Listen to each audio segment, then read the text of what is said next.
Assalamualaikum warahmatullahi wabarakatuh. Halo sahabat TV 10, bahagia rasanya dapat kembali hadir untuk Anda melalui TV 10 program Bincang Psikologi Anak.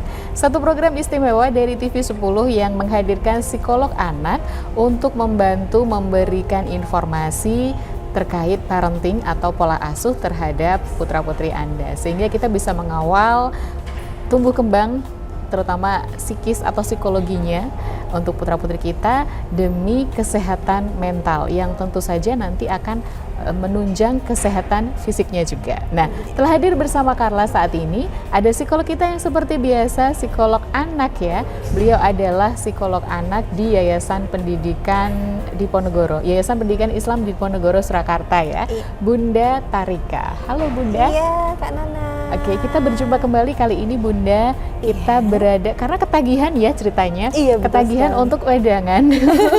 Ngobrol sambil wedangan itu ternyata enak. Iya. Itulah alasannya beberapa orang itu senengnya di angkringan ya. Iya, betul sekali, Nah, Kak. kalau mungkin Anda juga pengen ngangkring atau wedangan, nah itu bisa juga mengunjungi tempat kita saat ini berada, yaitu di Solo Paragon Hotel and Residence. Nah, di sini itu selain Anda bisa staycation, bisa menginap di Hotel Paragon, di sini juga ada apartemennya. Iya, Terus selain itu juga ada mallnya. Waduh, pokoknya satu tempat. Nah, kalau misalnya Anda mau ngobrol bareng teman atau mau ketemuan atau mau janjian, bisa juga di wedangannya Solo Paragon. Tempatnya nyaman, dan kalau beberapa waktu lalu kita pernah pesen wedang jahe ya Bun? Iya, betul Itu juga sekali. mantep banget. Nah, kalau saat ini kita pesennya adalah kunir asam. kunir asem. Soalnya kalau cewek tuh katanya bagus ya kunir Iya, asem. betul Nanti sekali. kita cobain. Sekarang kita kasih tema dulu deh untuk obrolan kita kali ini di Bincang Psikologi Anak. Untuk ayah bunda yang kali ini mungkin tengah berbahagia karena mendapatkan buah hati baru. Nah, betul atau mungkin sekali. punya momongan baru. Betul sekali. Cuman masalahnya kalau sudah ada kakaknya, terus kemudian muncul adiknya, Iya. itu sering kan ya Bun terjadi kecemburuan. Betul sekali. Bener Kak. gak sih? Iya, betul sekali. Ada kayak merasa tersisihkan, atau ada yang merebut perhatian kayak gitu. betul Nah, kalau dalam psikologi sendiri, dalam ilmu psikologi sendiri itu kecemburuan seperti itu apa itu Bun namanya Bun? Oke, baik Kak Nana dan pemirsa TV 10 di rumah. Jadi ketika hadirnya buah hati atau hadirnya adik yang baru, apalagi jaraknya juga dekat ya, ini terkadang memang anak-anak itu terjadi adanya kecemburuan. Kecemburuan Iya, ya. betul. Atau di dalam psikologi ada nih namanya adalah sibling rivalry. Sibling rivalry. Iya, jadi sibling itu adanya persaudaraan, kemudian rivalry adanya persaingan. Iya, ada persaingan antara saudara kandung untuk mendapatkan nih perhatian dari kedua orang tuanya. Jadi seperti rebutan perhatian betul gitu ya. sekali. Karena mungkin merasa ada adik yang baru, kok aku ini merasa tersisihkan gitu, perhatiannya jadi betul. berkurang.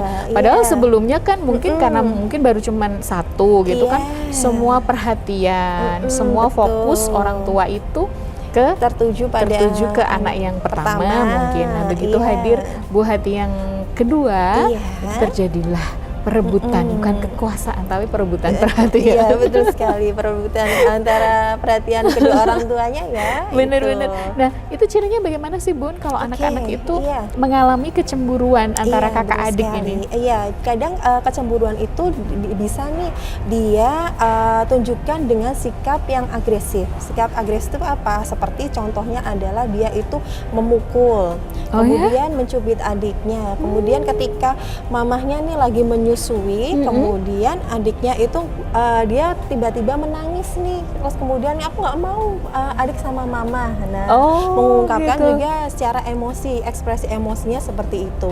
Itu dalam bentuk yang fisik ya, ataupun yang emosi seperti itu. Kemudian ada juga ditunjukkan dengan regresi. Regresi ini apa? Regresi ini adalah penurunan ke perkembangan yang sebelumnya. Contohnya nih ya Kak ya, Kak Nana dan pemirsa TV 10 di rumah adalah ketika awalnya dia sudah berhasil nih melalui toilet training, yaitu sudah tidak mengompol lagi, tiba-tiba ketika adiknya lahir, mungkin dia ada merasa nih kecemburuan antara adiknya dan dia tidak nyaman dengan kehadiran adiknya, akhirnya dia terulang lagi perkembangan yang selanjutnya, dia menjadi lebih sering ngompol. Oh gitu, jadi kembali mengalami kemunduran lagi iya, gitu betul, ya istilahnya. Iya, jadi regresi adalah mengalami pemunduran perkembangan sebelumnya, jadi seperti mengompol, kemudian yang dulu udah nggak sering gigit-gigit jari, dia lebih sering jadi gigit-gigit jari. Kemudian dulu sebelumnya dia sudah bisa untuk dikasih nasihat, dia mau mendengarkan, kemudian kok ketika adiknya balik lahir lagi. dia menjadi memberontak. Nah seperti itu ditandai juga dengan regresi. Kemudian ada juga adalah ketika adanya adalah kompetisi. Kompetisi adalah mungkin kalau ini yang adik yang baru lahir ya, ada juga sibling rivalry ini adalah ketika dia juga jaraknya berkedekatan. Jadi tidak hanya yang dia adik yang baru lahir ya, atau juga bisa nih kadang dia sudah sama-sama yang sudah besar tapi jaraknya mungkin terlalu dekat. Kemudian dia berkompetensi nih mencari perhatian orang tuanya dengan cara dia bisa nih yang dengan cara memberontak atau apa, atau makin manja itu juga bisa ya? Bisa makin manja juga bisa. Kemudian ada juga yang dia menjadi lebih menurut biar mendapat perhatian orang tuanya. Seperti itu. Ada juga nggak sih yang mungkin lebih cenderung ke lebih jadi pendiam, jadi bisa nurut, juga. jadi nerimo. Tapi itu kan kan sebenarnya kurang bagus juga ya Bun ya. Artinya dia tidak bisa mengekspresikan emosinya. Iya, betul. Jadi Benar kayak nggak? dia lebih sering ketika kehadiran adiknya atau ada jadinya persaingan ini, dia lebih kayak menarik diri juga bisa. Jadi kayak tidak mau benar-benar nggak mau nih sama mama papanya. Ya udah deh, orang mama papa juga sekarang ke adik terus gitu kan ya. Apalagi kemungkinan ada yang dia jadi satu dengan nenek kakeknya atau dengan orang yang luar. Kok lebih sering sering sama kakek neneknya daripada sering orang tuanya, dan ada juga nih jadi ada hubungannya kurang baik kan. Nah itu juga seperti itu bisa. Seperti itu Kak Nana. Gitu ya. Iya. Terus sebenarnya faktor penyebabnya apa sih Bun? Ini mungkin betul sekali. sebagai orang tua juga harus bercermin dari sini. Iya. Kok anak itu bisa jadi merasakan kecemburuan yang efeknya nanti justru bisa melakukan kekerasan kepada adiknya atau bisa bersikap yang tidak seperti biasanya. Nah ini faktor penyebabnya apa nih? Apakah juga dipengaruhi oleh sikap orang tua atau bagaimana? Baik, Kak Nana dan pemirsa TV di rumah adalah satu faktor penyebabnya adalah ya seperti tadi saya jelaskan adalah kehadiran orang baru atau adik yang baru. Otomatis ketika dia ada nih yang dia baru aja setahun, terus kemudian ada adik baru, kan istilahnya fokus dia semua ya, kemudian ada pengalihan, jadi otomatis kan bayi kan membutuhkan pengasuhan yang lebih ekstra ya untuk lebih lebih memperhatikan anaknya ya. Kemudian adik bayinya, jadinya dia adalah menjadi kurang perhatian nih. Yang kedua yaitu kurang perhatiannya dari orang tua. Orang tua mungkin saking sibuknya nih mengurusi adiknya, jadi lupa nih dengan anak yang ini loh, ada anak yang pertamanya. Padahal dikiranya ya udahlah, udah gede, kemarin kan juga udah gitu ya. Padahal tetap masih membutuhkan. Betul. Jadi yang pertama yaitu kehadiran adik baru ditambah dengan kurang perhatiannya orang tua. Kemudian ada juga adalah memang dari dirinya anak adalah sikap kompetisi ya. Jadi kayak pingin ini aku lebih nih dari kakakku, aku pingin lebih dari adikku. Nah itu seperti itu. Kemudian ada juga adalah sikap kayak ada memang dia belum keterampilan sosialnya belum matang. Jadi kayak belum bisa berbagi dengan orang lain. Ada kehadiran adik baru dia belum bisa berbagi, atau ketika dia sudah besar dan adiknya sudah besar sama-sama nih udah besar, tapi dia belum bisa caranya berbagi dan sebagainya, keterampilan sosialnya kurang baik, maka itu juga bisa menyebabkan kecemburuan antara adanya persaingan yang membuat pertengkaran antara saudara, seperti itu. Itu hal-hal yang menjadi faktor penyebabnya Iya, ya Bun betul ya. sekali, Jadi Kak. setelah tahu ini kan otomatis orang tua jadi terus bisa waspada. Iya, betul sekali. Kalau misalnya menghadirkan orang baru atau ada adik yang baru, Iya, itu betul. akan muncul masalah seperti ini Iya, gitu. betul. Karena ya namanya sebelumnya kan semuanya terfokus untuk Iya, anak yang pertama. Begitu juga Iya. kalau misalnya ada kakak adik yang jaraknya itu dekat, Iya, betul kan sekali, Kak. otomatis dengan pengasuhan yang Mm-mm. ini mungkin ada apa tadi disampaikan berkompetisi Iya, ya. berkompetisi. Tapi sebenarnya ini juga bagus ya kalau Iya. anak itu kan harus punya ini jiwa kompetisi juga Iya, supaya sebenarnya. bisa memaksimalkan potensinya ya Bun. Oke, kompetensi itu baik ketika itu dilakukan adalah dalam hal untuk kebaikan ya, kompetensi untuk kayak bantu nih orang tua atau Lebih bantu, rajin iya, lebih gitu rajin ya. gitu kan lebih baik. Tapi kompetensi itu sudah tidak sehat adalah ketika itu adalah menjadi pertengkaran antara saudara. Oh, Nah, gitu. itu yang sudah kita harus warning nih kok. Iya. Kadang-kadang tuh antar saudara itu rebutan karena mereka itu cenderungnya memiliki kebutuhan, Iya. ketertarikan dan juga Iya. minat yang sama. Iya, Benar nggak betul ya Bun? sekali, betul sekali. Jadi sebenarnya kan kompetensi itu bisa dilakukan nih dengan cara yang sehat. Adalah sama-sama bantu orang tua. Nah, itu kan Itu yang kompetensi positif. yang sehat. Ya, kompetisi Nah, yang sehat itu boleh Iya. asalkan memang baik. Misalnya lebih rajin gitu ya. Iya, betul sekali, Kak. Apa yang harus dilakukan oleh orang tua untuk mengatasi kecemburuan antara kakak adik ini? Jangan kemana-mana, Bincang Psikologi Anak segera kembali untuk Anda. Tetap bersama kami di TV 10.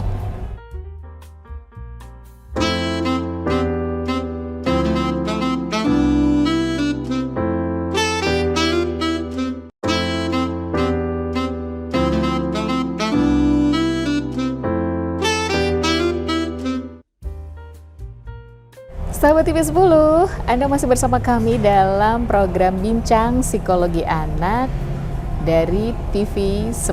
Bersama saya Carla Ratna dan psikolog kita Bunda Tarika. Baik, Bunda, kita ajakin dulu deh untuk mencicipi kunyit asemnya dari Wedangan Solo Paragon. Ini angkringan dari Solo Paragon. Aduh, cantik banget cantik ya ini, Kak. platingnya. Ada bunganya.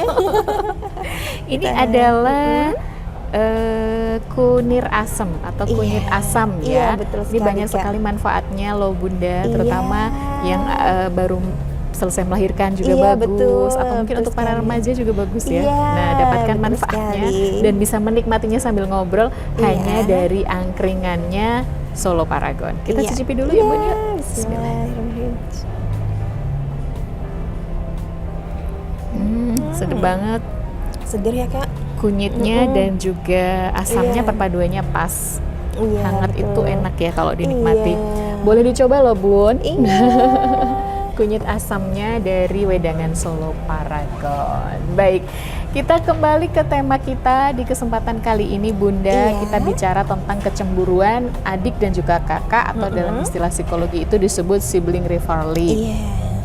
Persaingan antara saudara sekandung yang memperebutkan perhatian dan juga kasih sayang dari orang tuanya itu wajar ya, berbuntut pada kecemburuan pasti. Iya. Bisa juga pertengkaran, malah juga bisa permusuhan ya. Iya, betul. Kenyataannya hampir memang selalu ada persaingan antar saudara dan ini juga sangat lazim timbul. Mungkin perasaan kurang nyaman Iya, padahal betul tinggal sekali, bersama, Kak. tapi rasa-rasanya kok si adik ini merebut semua perhatian dari orang Iya, tua betul gitu ya. sekali. Nah, ini bagaimanakah sebagai orang tua kita untuk mengatasi kecemburuan antara si kakak dan juga si adik ini, Bunda? Oke, baik Kak Nana dan pemirsa TV 10 di rumah. Kenapa sih kok kita harus sebagai orang tua ya, kita harus mengatasi kecemburuan pada kakak dan beradik ini. Kemudian sebelum itu kita harus mengetahui nih kenapa kok harus diatasi, karena ini tuh berdampak nih.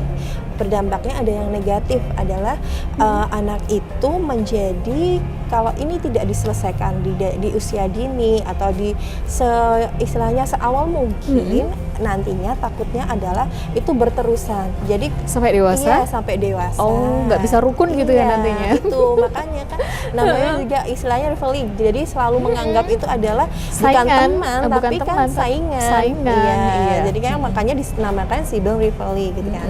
Jadi takutnya adalah ketika nanti dia dewasa, nanti dia adalah jadi berkompetisi nih. Kalau kompetisinya baik ya oke lah, tapi kalau kompetisinya adalah istilahnya saling malah bertengkar gara-gara hal sepele dia bertengkar, kemudian di dewasa nanti kok dia tidak akur, itu kan mengantisipasi nih dia agar nantinya adalah ketika dewasa itu adalah sama-sama saling membutuhkan, saling menghargai satu sama lain. Nah makanya ketika kita tahu nih kok anak kita yang tadi dari ciri-cirinya ya, yang pertama kok mengalami regresi, kok sudah kayak sebelumnya dia nggak sering ngompol jadi sering ngompol, kemudian ada kok perkembangannya dia sebelumnya dia sudah mengalami bisa kemunduran sudah selesai kok mengalami kemunduran, ada lagi kok dia menjadi lebih sering memukul adiknya, terus nggak mau nih harus dia yang menjadi perhatian, menjadi pusat perhatian. Nah orang tua yang harus dilakukan adalah pertama yaitu istilahnya bicara dulu dari hati ke hati dengan kakaknya. Kalau adik-adik yang baru ya, berarti bicara dengan kakaknya. Ya, kakaknya. Kemudian dari kakaknya, dari kakaknya adalah sebelum adiknya kita tahu nih kalau kita sudah hamil ya, diantisipasinya. Oh berarti diantisipasi ya? Diantisipasi dari awal. Kalau dijelaskan terlebih dahulu, adik ini kamu mau punya kakak mau punya adik, gitu. Nah nanti ajak juga nih, libatkan dia ketika kita kontrol, ketika dia istilahnya dilihatin tuh loh adiknya itu loh udah bisa hasil apa USG-nya. aja, kemudian diajak juga interaksi dengan cara mengelus perut atau apa. Gitu. Jadi sudah ada kedekatan terlebih dahulu dan justru diharapkan dia justru menantikan kehadiran saudaranya begitu sekali. ya. Jadi kayak membuat bonding ya, hubungan erat antara ikatan kakak dan beradik. Nah itu sebelum kita antisipasinya seperti itu. Ketika dia lahir, nanti ketika adiknya lahir, libatkan nih dalam pengasuhannya adiknya. Seumpama katakanlah kakaknya sudah agak besar nih ya, istilahnya minta tolong nih kakaknya untuk ngambilin popoknya adiknya, kemudian selalu dilibatkan ya. Kemudian dibilangin juga, ya Allah terima kasih ya kakak, dia ngambilin popoknya adik. Nah jadi seperti itu, jadi kayak libatkan juga antara kakak dan beradik dalam istilahnya segala aktivitasnya adiknya. Kemudian ada juga nih yang bisa dilakukan ketika itu juga memberi pemahaman ketika yang sudah sama-sama besar. Kita tarik dulu nih ketika dia bertengkar, kita tarik dulu nih dua-duanya antara kakak dan adiknya, kita dudukan berdua sama-sama nih minta istilahnya dengarkan cerita dari versi kakak dan ceritakan juga dari versi adik sama-sama. Jadi tidak dibela salah satu ya. Kadang ada yang bela adiknya karena kecil gitu ya, kakaknya harus selalu ngalah. Ini loh stereotip yang kadang-kadang dalam keluarga itu ada yang seperti itu, orang tua yang selalu kakaknya harus selalu mengalah. Iya nggak? Karena adikmu tuh masih kecil, seperti itu, selalu seperti itu. Banyak. Saya sering menemui hal-hal yang seperti itu. Kamu ngalah ya, ini sama kakakmu, kamu kan udah ini sama adikmu tuh harus ngalah, kamu kan udah gede gitu. Iya, betul sekali. Padahal sebenarnya kamu udah gedenya adalah versinya kita ya, karena dia punya adik. Tapi sebenarnya dia kan juga masih anak kecil juga dan tidak bisa otomatis langsung gede karena sudah punya adik kan ya. Iya, betul sekali. Jadi sama-sama nih didengarkan dari versi kakak dan versi adiknya. Setelah itu baru kita ngasih nih nasihat atau istilahnya apa sih yang dari salah kakaknya, apa sih dari salah adiknya, sama-sama. Dan apa sih dari lebih baik apa yang kita harus lakukan, minta maaf seperti itu. Nah, seperti itu Kak. Untuk mengantisipasi agar tidak terjadinya kecemburuan pada kakak dan adik. Nah, itu tadi ya, salah satunya adalah dari awal itu memang sudah harus dilibatkan dalam proses. Misalnya kita sudah tahu bahwa akan menghadirkan adik untuk dia, itu otomatis dia harus sudah dilibatkan dulu. Ini adalah salah satu pencegahan nanti terjadinya kecemburuan ya. Otomatis kalau dia merasa bahwa dia juga menantikan adanya adiknya ini, kan pasti beda ya nanti ya. Dia akan menunggu-nunggu nanti bisa buat teman bermain loh. Jadi tidak apa ya, kecemburuannya tidak terlalu besar gitu ya mungkin ya. Kadang-kadang karena memang ada sebagian orang tua tuh yang terus nanti fokusnya ke adik gitu loh. Jadi kakaknya tuh mungkin apa ya, me time sama kakaknya atau quality time-nya dengan kakaknya itu kan jadi kurang Bun biasanya. Betul. Nah, mengatasinya gimana nih Bun? Oke, baik kan ketika ini kayak kita kan ada ciri-cirinya tadi ya. Ketika sudah kok ini kayaknya udah nggak ini, kita tarik berarti kita harus mendekati kakaknya. Karena kan kakaknya kita yang istilahnya kalau adik kita harus nih saling bekerja sama ya untuk mungkin dari suami atau pas itu bisa bisa dipegang neneknya atau kakeknya ya. Oke, kita berarti ada waktu dulu nih antara kakak kita dengan kakak. Mungkin selama ini kita secara tidak sadar karena saking sibuknya dengan adiknya kita perhatian kita jadi kurang jadi sedikit abai dengan kakaknya. Biasanya ada waktu me time bareng, makan es krim berdua misalkan ya. Terus kemudian setelah ada adiknya kan otomatis fokusnya ke adiknya aja, ke kakaknya jadi kurang waktunya. Berarti harus meluangkan waktu sendiri. Iya betul. Jadi kayak istilahnya ada waktu untuk berbicara nih berdua.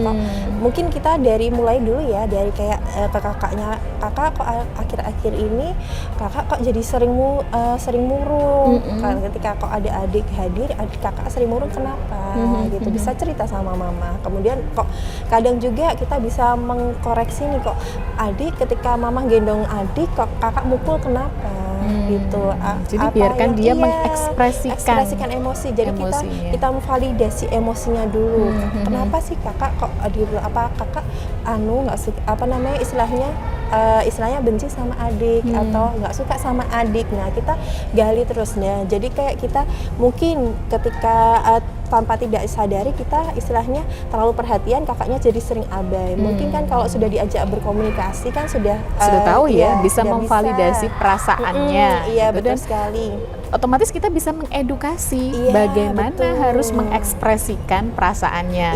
Dalam perasaannya aku nggak suka kalau mama tuh terlalu banyak waktunya buat sama adik gitu. Nah itu kan otomatis kita bisa mengedukasi. Gini loh, adiknya kan masih bayi, masih butuh waktu, misalnya seperti itu. Betul sekali. Begitu juga mungkin kalau dengan kakak adik yang sudah besar misalnya ya.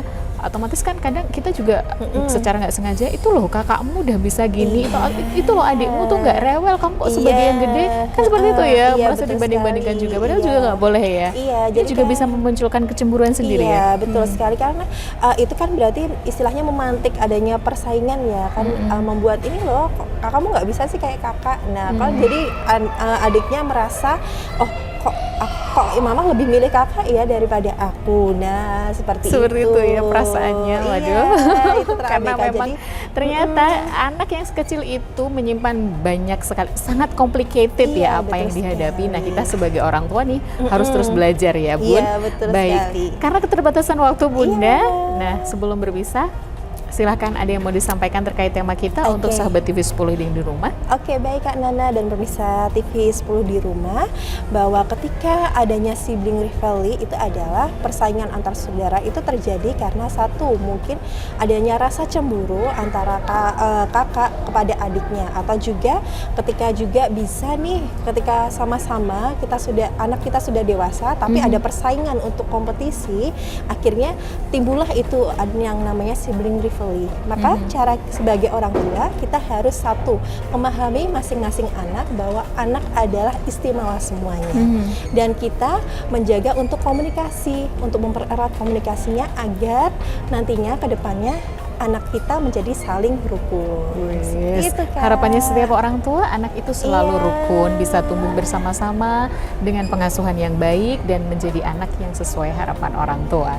Terima kasih untuk kebersamaannya selama kurang lebih 30 menit. Saatnya saya Carla Ratna dan juga psikolog kita Bunda Tarika untuk undur diri. Sampai jumpa lagi di lain kesempatan. Tetap di TV 10, inspirasi dan edukasi. Assalamualaikum warahmatullahi wabarakatuh. Waalaikumsalam.